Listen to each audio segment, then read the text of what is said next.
आज जैसा कि हम लोगों को पता है कि आज भूजल संसाधन एवं जल संरक्षण दिवस है, तो हम सभी को ये इस पर ध्यान देना चाहिए कि जल ही जीवन है। बूंद बूंद जो है हमारे जीवन के लिए बहुत महत्वपूर्ण है और हमें सदैव ये ध्यान देना चाहिए।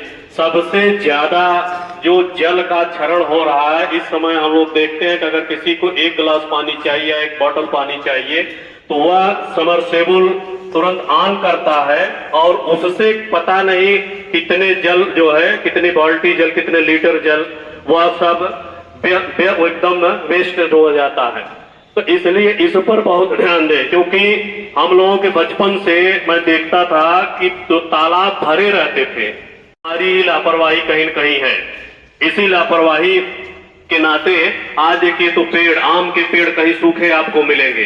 तमाम ऐसे पेड़ हैं जो मुरझाए, जबकि उनको खूब पानी दिया जाता है, सब कुछ किया जाता है, लेकिन हमारे ही लापरवाही से आज ये प्रकृति में कहीं न कहीं से संतुलन जो है बिगड़ रहा है। तो ये हमारी जिम्मेदारी बनती है कि हम बूंद बूंद जो है बचाएं और इससे अपने जीवन को अच्छी तरह से जीने के लायक बनाएं। और प्रकृति के जितने जीव हैं, प्रकृति से संबंधित पेड़ पौधे फसल सब पर जो है इसका प्रभाव पड़ता है। इसलिए हमें संकल्प लेना चाहिए कि जल संरक्षण निश्चित रूप से जो है हमें करना है। और दयाराम सर को हम आमंत्रित करेंगे कि आकर के बच्चों को थोड़ा सा इसके बारे में बताएं। और दयाराम सर।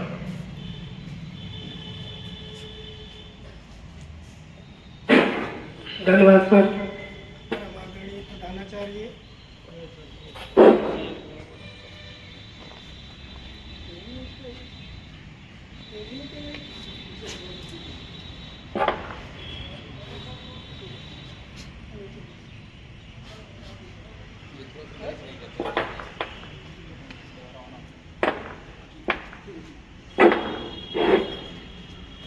परम आदरणीय प्रधानाचार्य जी, हमारे सभी शिक्षक साथी गण, प्यारे बच्चों,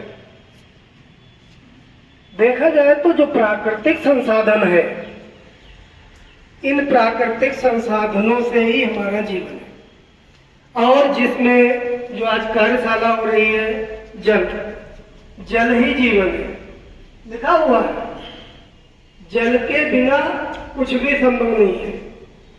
इस समय आप लोग देखते हैं गर्मी पड़ती है, धूप हो जाती है, छतों पर गमले रखे हैं, अगर उनमें पानी नहीं पड़ा है तो पौधे शाम तक बिल्कुल मुरझा जाते हैं।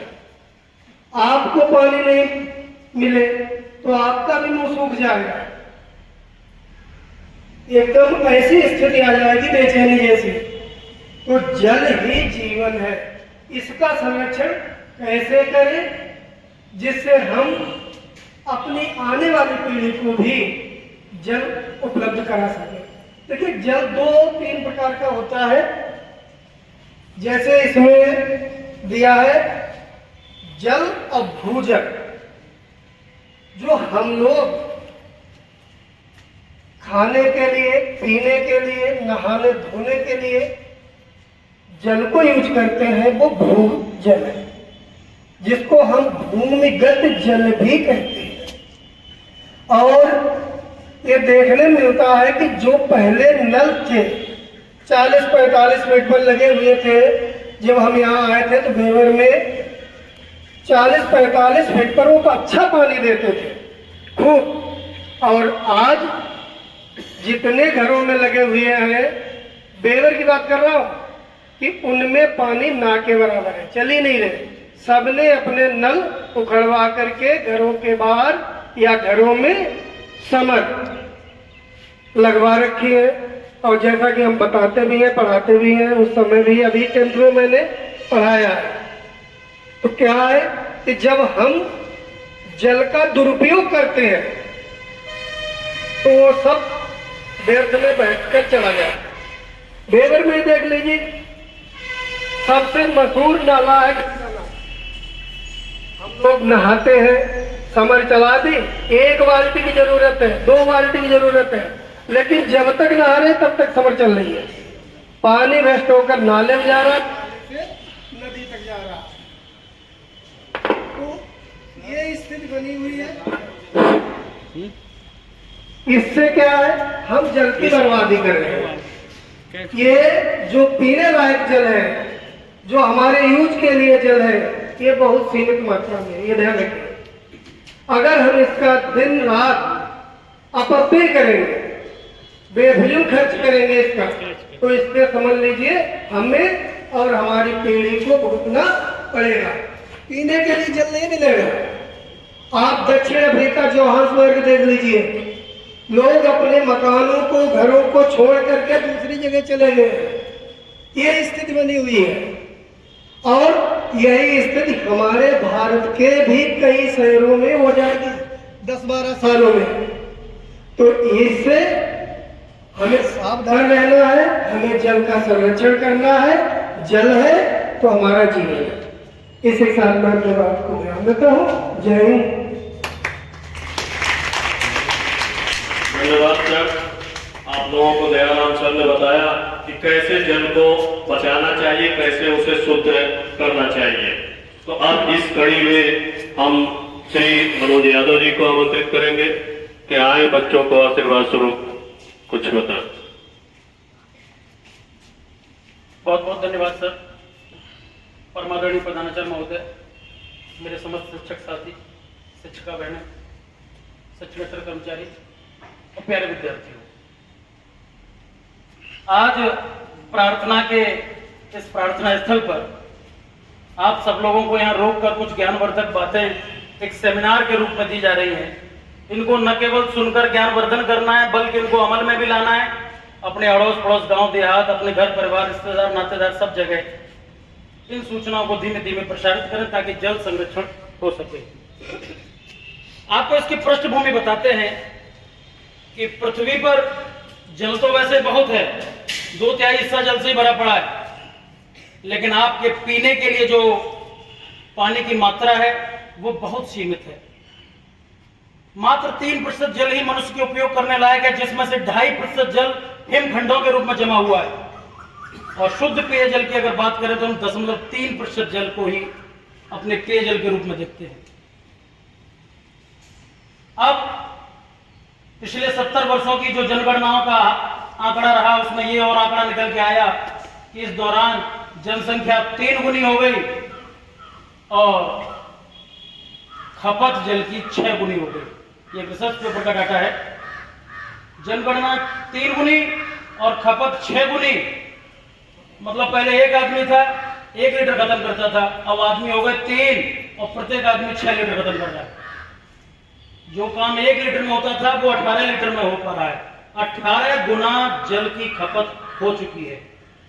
और इसमें सबसे ज्यादा जिम्मेदारी अगर किसी की बनती है तो हम लोगों की बनती है कि पड़ोस में किसी के यहाँ पानी की ज्यादा आवश्यकता है, उसने समर लगवा ली, उसके यहाँ कुछ काम इस प्रकार का है, उद्योग इस प्रकार का है कि उसको पानी की बहुत आवश्यकता है, और आपके यहाँ 2 सदस्य रहते हैं, किचन का काम है बस, बाकी कपड़े धोना कुछ नहीं, फिर भी आप समर यूज कर रहे हैं और इस बेतहासा यूज कर रहे हैं कि उसको अगर चला के छोड़ देते हैं तो कभी कभी तो वो चलती रहती है, पड़ोसी को आके बताना पड़ता है कि आपकी टंकी भर गई है, अपनी समर बंद कर दी। तो जो पानी आप निकालते हैं वो पानी पेयजल होता है, नदी या नाले का पानी नहीं जो आप यूं ही बहा देते हैं। और जल के बारे में तो वैसे भी कहा गया है, भूगर्भ जल संरक्षण के उसमें जब एक पुराना लेख में पढ़ रहा था तो उसमें लिखा था सलिल सर्वमाइदम। सलिल सर्वमाइदम का अर्थ उसमें लिखा था कि जब से सृष्टि है जल तो तभी से पृथ्वी पर है, लेकिन फिर भी हम उस जल के संरक्षण के लिए यहाँ क्यों खड़े हैं। विश्व में जल के दिवस की अगर बात करें तो प्रत्येक वर्ष 22 मार्च को विश्व जल दिवस मनाया जाता है। विश्व जल दिवस जिसमें सभी प्रकार के जल शामिल हैं, मृदु जल भी, कठोर जल भी, सभी प्रकार के जल शामिल हैं। लेकिन भूगर्भ जल संरक्षण की जो बात कर रहा हूं, भूगर्भ जल दिवस आपका प्रत्येक वर्ष 10 जून को मनाया जाता है। तो 2-3 डाटा आपके दिमाग में सेव हो। 22 मार्च को विश्व जल दिवस, 10 जून को भूगर्भ जल दिवस, लेकिन न तो आज 22 मार्च है न आज 10 जून है। तो इसके लिए प्रत्येक वर्ष विश्व भूगर्भ जल सप्ताह मनाया जाता है। विश्व भूगर्भ जल सप्ताह मतलब भूगर्भ वाला जो भू के गर्भ में जो जल है, पेयजल है, उसके संरक्षण के लिए एक सप्ताह मनाया जाता है 16 जुलाई से लेकर 22 जुलाई तक। किसी स्कूल में हम लोग आज 19 जुलाई को अपने यहाँ कर रहे हैं, कोई 20 जुलाई को। इसी सप्ताह के दौरान जल संरक्षण की बहुतायत जानकारी विद्यार्थियों को दी जाएगी। और आप सबसे ज्यादा सरकार के प्रयासों में यह महसूस करते होंगे, कुछ क्षेत्रों में मक्का करने पर सरकार ने प्रतिबंध लगाया था। कारण क्या था कि उसके लिए जल की बहुत ज्यादा आवश्यकता होती है। अंदर से, पृथ्वी के अंदर से जल निकाल के आप कृषि के उपयोग में लेते हैं, लेकिन वो पेयजल है, उसकी एक सीमित मात्रा, या कृषि में भी उन फसलों का उपयोग ज्यादा किया जाए जिनको जल की आवश्यकता कम पड़ती है। दूसरी बात, आप अपने अड़ोस पड़ोस में देखते होंगे कि हर जगह कंक्रीट बिछ गई, सड़कें, गलियां सब कंक्रीट, बिल्कुल सीमेंटेड। तो जो पानी, बारिश का पानी, वर्षा का पानी जो पृथ्वी के अंदर मिट्टी के सहारे चला जाता था, अब वो नहीं जा पाता, नदी नालों में बहता हुआ वेस्ट हो जाता है। तो ये भी एक भू संरक्षण के उन्नति का काम है, बिल्कुल कंक्रीट का बिछना। लेकिन इसका एक साइड इफेक्ट ये है कि हमारा जल पृथ्वी के अंदर तक नहीं पहुंच पाता। अब छतों से सरकार ने बताया कि भाई अपनी अपनी छतों को साफ सुथरा रखें और उस जल को एक रिचार्ज के रूप में पृथ्वी के अंदर पहुंचाने के लिए इस्तेमाल करें। तो जगह जगह एक सरकार ने आदेश बनाया कि जिनका घर 300 स्क्वायर मीटर या उससे बड़ा है, उनके लिए अनिवार्य कर दिया कि आपके यहाँ वर्षा के पानी को पृथ्वी के अंदर पहुंचाने की व्यवस्था होनी चाहिए, नहीं तो आपके यहाँ मकान को अनुमति नहीं दी जाएगी। और अगर कोई सरकारी आवास है तो उसका भी एक पैमाना रखा है 200 मीटर के ऊपर का। हालांकि ये सब बातें जानकारी के लिए जोड़ते रहिए। उसके बाद आपने एक चीज और पढ़ी होगी, आप कह रहे होंगे हमें ये सब बताने से क्या फायदा। तो आपने एक पढ़ा होगा कि जल बिंदु निपातेन क्रमशः पूर्यते घट, बिंदु बिंदु से ही घड़ा भरता है। तो बिंदु का मतलब आप सब बिंदु हैं, जल बिंदु हैं, बूंद बूंद हैं कि आपके ही प्रयास से वो सारे काम सफल हो सकते हैं जो सारे उद्देश्य सरकार ने मन में ठाने हैं, चाहे वो जल संरक्षण का हो, चाहे कोई अन्य प्रयास हो, उसमें आप सबका सहयोग बहुत जरूरी है। दूसरा आता है, ये जो जनसंख्या तेज गति से बढ़ी, ये कहीं ना कहीं हर समस्या की जननी है। तो इसके नियंत्रण पर भी सरकार भिन्न भिन्न दशाओं में भिन्न भिन्न रूप से प्रयास कर रही है। हम सब लोगों के लिए भी इसके बारे में सचेत होना पड़ेगा। एक बात और आई, एक श्लोक हमने संस्कृत में पढ़ा था, 10th में पढ़ा करते थे उस समय, 10 कूप समो वापी 10 वापी समो हृदय 10 हृदय समो पुत्रो 10 पुत्र समुद्र मह। उन्होंने कहा कि 10 कूप समो वापी, 10 कुओं के बराबर, 10 कुओं के बराबर एक तालाब का निर्माण करने के बराबर होता है। आप 10 कुओं का निर्माण करते हैं, उतना ही पुण्य मिलता है एक तालाब बनवा देते हैं। और 10 तालाबों को बनाने के बराबर पुण्य तब मिलता है जब एक शानदार सरोवर या जलाशय आपका निर्माण करा देते हैं। और 10 जलाशयों के बराबर पुण्य तब मिलता है जब आप एक सुपुत्र को जन्म देते हैं। और 10 सुपुत्र को जन्म देने के बराबर पुण्य तब मिलता है जब आप एक वृक्ष को बड़ा कर देते हैं लगाकर।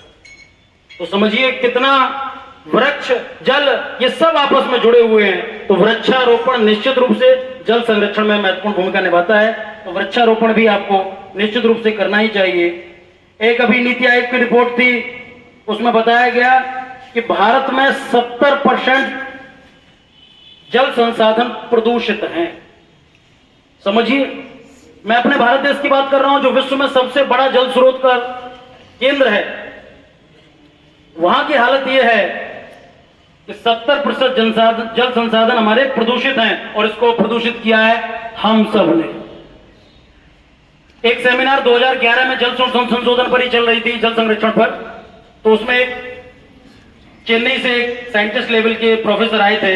उन्होंने एक बड़ी शानदार बात बताई थी कि जो प्राइवेट कंपनियां अपने प्राइवेट जो वेस्टेज हुआ करते हैं, खासतौर से जो रसायन हुआ करते हैं, उन रसायनों को अगर बाहर छोड़ देती है कंपनी के, तो उनके ऊपर छापा पड़ जाएगा कि ये रसायन इतना ज्यादा नालियों में क्यों बह रहा है।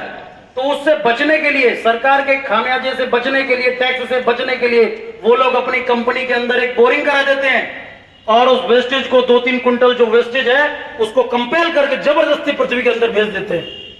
वही 3 कुंटल 4 कुंटल जितना भी वो भेजकर पृथ्वी के अंदर समाहित कर देते हैं, वो निश्चित रूप से हमारे पेयजल को बर्बाद कर देता है। तो एक ये भी बड़ा कारण है कि जो प्राइवेट कंपनियों के टैक्स से बचने के लिए, तमाम प्रदूषण के छापों से बचने के लिए जो जबरदस्ती पृथ्वी के अंदर रसायनों को भेज देते हैं, वो भी एक बीमारी का कारण है। और दूसरा कारण कि जो जल संरक्षण होता है, बारिश का पानी केवल साफ सुथरी छतों का ही पृथ्वी के अंदर जाना चाहिए। सरकार का साफ निर्देश, साफ सुथरी छतों का ही पानी पृथ्वी के अंदर पहुंचना चाहिए। ऐसा नहीं नाला बह रहा सड़क पर, वहीं एक बोरिंग बना दिया, नाले का पानी ओवरफ्लो हुआ तो चलने लगा जमीन के अंदर। ये भी थोड़ा सा भूगर्भ के जल की स्थिति को खराब करता है। आप एक जानकारी और इसी बीच दे दूं, 22 मार्च को जो विश्व जल दिवस मनाया गया, इसकी शुरुआत 1993 से हुई थी। ठीक है, बहुत कुछ जानकारी आपको और भी सर ने दी, अभी आगे भी मिलेगी। इसी बीच एक लाइन बोलते हुए मैं आपको अपनी बात समाप्त करूंगा कि हम सब लोग बड़े धार्मिक लोग हैं, भारत देश में रहते हैं, भगवान राम के अनुयायी हैं, लेकिन एक बात आपको दिमाग के अंदर डाल लेनी होगी कि भक्त तुलसीदास लिख के गए कि प्रातः काल उठ के रघुनाथा, मात पिता गुरु ना वही माता।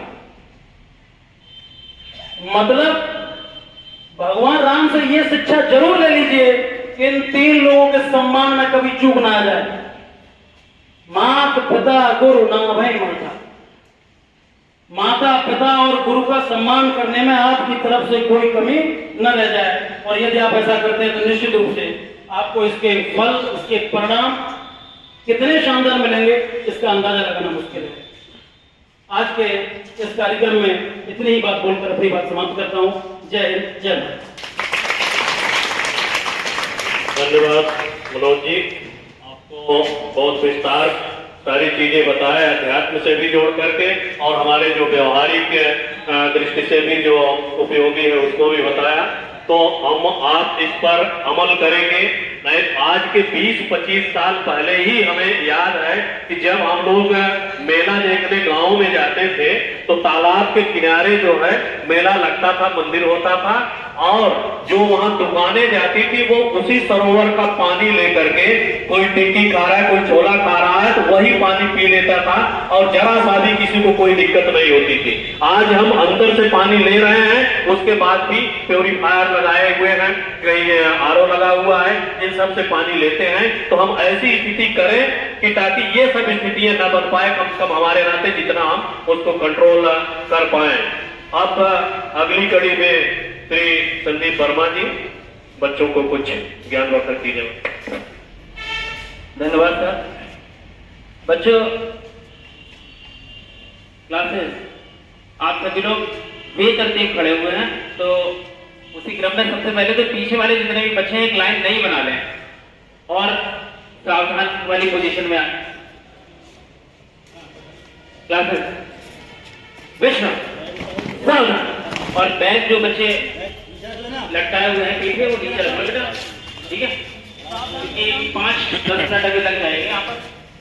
तो आप लोगों को जो एक आज विचार दिया जा रहा है भूगर्भ जल संरक्षण का, विद्यालय स्तर पर सिर्फ इसलिए दिया जा रहा है कि आप जैसे नौनिहालों को जब ये विचार दिया जाएगा तो आप लंबे समय तक इस विचार को संरक्षित रख सकते हैं, इसका क्रियान्वयन कर सकते हैं।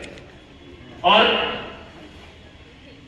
जब आप एक पेड़ का ध्यान रखेंगे तो जैसे मनोज सर ने बताया कि कई गुना और इवन 10 गुना बताए कि 10 गुना फलदायी होगी अगर आप एक पेड़ का संरक्षण करेंगे, एक पेड़ का पुष्प पल्लवित करेंगे। तो आज इस कार्यक्रम के माध्यम से जो समस्या पैदा हुई, हमारे आधुनिक जीवन शैली और औद्योगिकीकरण की वजह से जो समस्या पैदा हुई, भविष्य में वो समस्या पैदा ना हो और हम जो पृथ्वी के अंदर जल उसका संरक्षण कर सकें, इसकी हमें शपथ भी लेनी है और मन ही मन इसका विचार भी करना है कि अगर हमारे यहाँ समरसेबल की आवश्यकता नहीं है तो हमें सिर्फ नल से ही काम चलाना है और होड़ में समरसेबल नहीं कराना है। भारत में उत्तर प्रदेश में मैं समझता हूं कि जनसंख्या के आधार पर भी सबसे ज्यादा अगर जल का दोहन हो रहा है तो उत्तर प्रदेश में ही हो रहा होगा। और इस भूगर्भ जल संरक्षण, ये इसमें दिक्कत है, इस भूगर्भ जल संरक्षण जैसा कि 10 जून को बताया गया था, इसकी शुरुआत जो है 10 जून को होती है। आज एक सप्ताह के तहत ये मनाया जा रहा है और इसकी शुरुआत उत्तर प्रदेश में 2005 में की गई। जैसा कि मुझे याद है, मैंने पढ़ रखा है, 2005 में आदरणीय पूर्व मुख्यमंत्री स्वर्गीय मुलायम सिंह जी ने इसकी शुरुआत की थी और झांसी जिले से की थी। 2005 में इसकी शुरुआत की थी और उसके बाद आने वाले जितने भी मुख्यमंत्री थे उन्होंने इस कार्यक्रम को जारी रखा और एक और पूर्व मुख्यमंत्री श्री अखिलेश यादव जी ने इसको 1 सप्ताह का कार्यक्रम बना दिया था और उन्होंने भी जब 1 सप्ताह का कार्यक्रम बनाया था तो झांसी से शुरुआत हुई थी उस समय भी। तो हमें जो हमारे पूर्वज और जो हमारे बहुत विद्वान लोग हैं, बौद्धिक स्तर के धनी हैं और विचार विमर्श करते रहते हैं और इस तरह का कार्यक्रम करते रहते हैं, उनसे हमें ये सब सीखना चाहिए और जल संरक्षण के जितने भी पायदान हैं उन सभी को अपनाना चाहिए, चाहे वो वृक्षारोपण हो, चाहे वो भूमिगत जल का संरक्षण हो, किसी भी तरह का हमें वो सब अपनाना चाहिए। धन्यवाद। एक चीज सुनिए, आप लोग को जब बहुत देर तक खड़ा होना पड़ जाए कहीं पर, आज ही नहीं आज के बाद कभी भी किसी कार्यक्रम में, तो अपने पैरों की उंगलियों को ऐसे चलाते रहा करो जूते के अंदर, पैरों की उंगलियों को बीच बीच में जूते के अंदर चला लिया करो। इससे आपके ब्लड का सर्कुलेशन शानदार रहता है और आपकी जो गिरने वाली समस्या, चक्कर वाली समस्या, वो नहीं होती है। ठीक है, जब भी ज्यादा देर खड़ा होना हो ये इस काम को किया करो। उम्मीद है कि आप लोग इन सब चीजों का अगर पूर्णतया नहीं तो कम से कम उसका अगर आधा भी तक पालन करेंगे तो शायद है कि हम इस लक्ष्य तक काफी पहुंचने में काफी कामयाब होंगे। आपके विद्यालय में ही लाइन लिखी हुई है कि चरण चूम लेती है मंजिल, मुसाफिर अगर अपनी हिम्मत न हारे। तो अगर हम थोड़ा थोड़ा भी प्रयास करेंगे तो जैसे सर ने अभी बताया कि बूंद बूंद से घड़ा भरता है, एक एक बूंद से ही घड़ा भर जाता है। तो हम लोग थोड़ा थोड़ा प्रयास करते रहेंगे तो शायद है कि हम इस प्रकृति के संतुलन को बनाए रखेंगे। आप अंतिम में आशीर्वाद स्वरूप आदरणीय प्रधानाचार्य जी आप लोगों को कुछ ज्ञानवर्धक चीजें बता करके समापन करेंगे।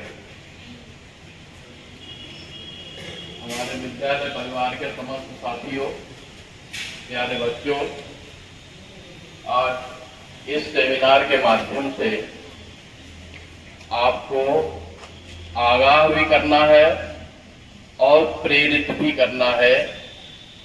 आप जल संरक्षण पे विशेष ध्यान दें। हो सकता है कि उसमें आपको कुछ अवरोधों का सामना करना पड़े, जैसे पड़ोसी को अगर आपने कुछ कहा तो पड़ोसी आपसे कह सकता है कि हमें ये ज्ञान मत दो। ये प्रायः देखने में आता है, लेकिन आप हिम्मत मत हारिए।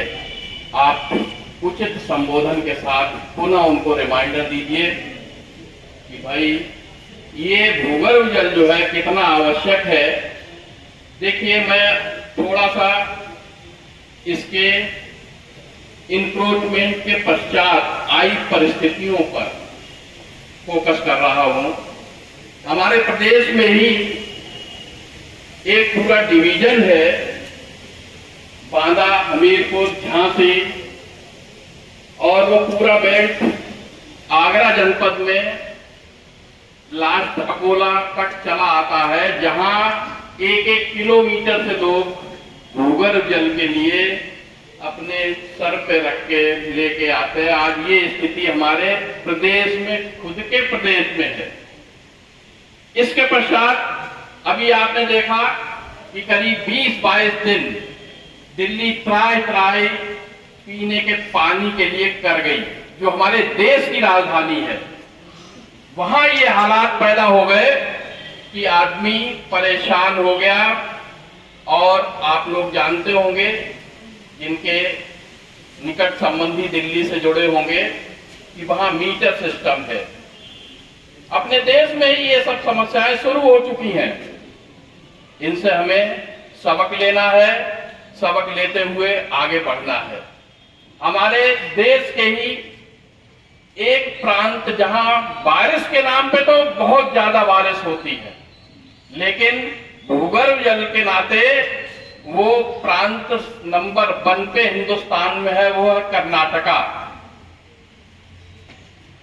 जहां बंगलौर में पीने के पानी के लिए टैंकर है, टैंकर माफिया पूरा हावी है वहां पे। वहां एक मेहमान अगर पहुंच जाए घर में तो ये लगता है ये मेहमान कब घर से जाए। ये हालात पैदा हो गए हैं। चेन्नई में भूगर्भ जल के नाम पर केवल 10% बचा है, जो हमारे मेट्रोपॉलिटन सिटीज में 1 है। ये तो हमारे देश की स्थितियां रही। और फॉरेन में, विश्व में क्या हो रहा है, जैसा कि दयाराम जी ने इंगित किया,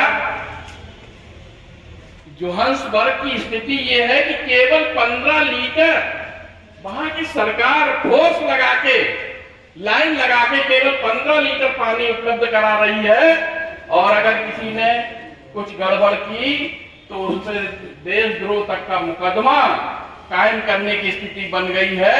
तो इन सब भयावह स्थितियों को लाने से पहले हम सब सचेत हो जाएं। इसीलिए विद्यालयों में ये कार्यक्रम संपादित किया जा रहा है कि बच्चों के माध्यम से जागरूकता समाज में फैले और ये प्रतिबद्ध हो कि जल संरक्षण हमें कैसे कैसे करना है। देखिए, हमारा कॉलेज यहाँ हमारे साथी ही बता सकते हैं, क्योंकि बच्चे तो बदलते रहते हैं। यहाँ घुटनों से पानी भर जाता था। फिर यहाँ हमारे मैनेजमेंट ने एक व्यवस्था कराई कि यहाँ एक बोरिंग कराई, जिसके माध्यम से पूरा पानी, आप लोग देख रहे होंगे कि भर भी जाता है, लेकिन वो अगले दिन उसमें समाहित हो जाता है। इस तरीके की व्यवस्थाएं हमको सोचनी होगी। रेन हार्वेस्टिंग पे हमें विशेष फोकस करना होगा। आपने देखा होगा, कुछ बच्चे उस दिन थे, हमारे बलदेव जी केवल बच्चे थे, हम भी चले गए थे, लेकिन बलदेव जी यहाँ पे थे। तो यहाँ वन विभाग ने कार्यक्रम किया था, जिसमें हमने देखा कि कैसे पानी का संरक्षण किया जाता। फव्वारा एक लेके आए, मैनुअल, ये भी नहीं कोई ऑटोमेटिक हो, फव्वारे के माध्यम से पौधों में जल दे रहे थे। ये नहीं कि सीधा समर का पाइप खोल दिया। तो हमें एक एक बूंद के लिए सोचना पड़ेगा और अपने अड़ोसियों को, पड़ोसियों को, रिश्तेदारों को, खुद के घर वालों को, सबको प्रेरित करना होगा कि जल संरक्षण कितना आवश्यक है। इसी बात के साथ हम अपनी वाणी को विराम देते हैं। जय हिंद, जय भारत।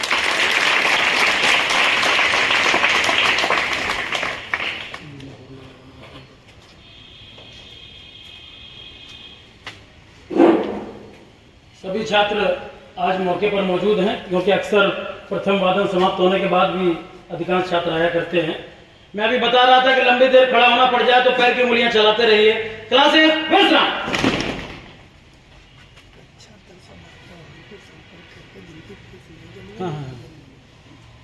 क्लासेस सावधान। क्लासेस विश्राम। अब एक बात और सुनिए, कक्षा 10 और 12वीं के वे छात्र जो बोर्ड परीक्षा शुल्क अब तक जमा नहीं कर पाए हैं, अगर यहां मौजूद हैं तो निश्चित रूप से जितना जल्दी हो सके बोर्ड परीक्षा शुल्क के साथ अन्य शुल्क अपना जमा करें। और यदि यहां मौजूद नहीं है तो आप लोग की जिम्मेदारी है अपने उन मित्रों तक सूचना पहुंचाने की कि हाई स्कूल और इंटरमीडिएट के छात्र यदि बोर्ड परीक्षा शुल्क जमा नहीं कर पाए तो बोर्ड परीक्षा नहीं दे पाएंगे। आपका साल बर्बाद हो सकता है। तो आप स्वयं और अपने मित्रों को इस बात के लिए सचेत कर दीजिए। दूसरी खबर कि अब धीमे धीमे 1 जुलाई से विद्यालय खुला, धीमे धीमे आज हम 19 जुलाई तक आ गए। अभी भी छात्रों ने यूनिफॉर्म पर कोई फैसला नहीं ले पाया है। तमाम छात्र, हालांकि मौसम की बात मैंने उस दिन भी कही थी, आज भी कह रहा हूं कि यदि मौसम खराब है या कोई अन्य विषम परिस्थिति है, बारिश में भीग गई है, चलेगा, लेकिन आपके पास होनी चाहिए। क्योंकि गंदी होगी तो एक दिन डिस्टर्ब होगा, बारिश में भीग जाएगी एक दिन डिस्टर्ब होगा, लेकिन अगर होगी नहीं तो तब डेली समस्या होगी, और ये डेली समस्या यहां बर्दाश्त नहीं की जाएगी। अनुशासन की कड़ी में सबसे महत्वपूर्ण अंग होता है आपकी वेशभूषा, आपका यूनिफॉर्म। उसके बाद आपका चाल चलन, गुरुओं के प्रति आपकी श्रद्धा, आपसी मित्रों के प्रति आपका व्यवहार। चोरी चकारी क्लास में पेंसिल कॉपी किताब की कतई बर्दाश्त नहीं की जाएगी। ये दिमाग में आपकी बात बैठ जानी चाहिए। दूसरी बात,